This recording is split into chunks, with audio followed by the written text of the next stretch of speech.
Ikan sinalaki ng PNP-CIDG ang opisina ng isang gun dealer sa Marikina na wala umanong lisensya para magbenta, magkumpuni o magmanufacture ng mga baril.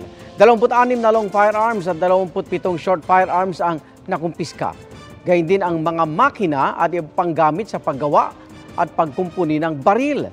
Sangkot ang hindi pinangalan ng suspect sa pagbebenta ng piyesa ng baril at pag-alok ng gunsmithing services online. Ayon sa PNP-CIDG, kabilang sa kanyang mga kliyente ang ilang pulis, sundalo, maging mga politikong may private army. Wala ring record sa PNP ang mga nakaimbak at kinukumpuning baril ng suspect. Mga kaibigan, samahan nyo kaming saksiyan ng mga balita. Mag-subscribe sa GMA Integrated News sa YouTube. Para sa mga kapuso abroad, samahan nyo kami sa GMA Pinoy TV at sa www.gmanews.tv.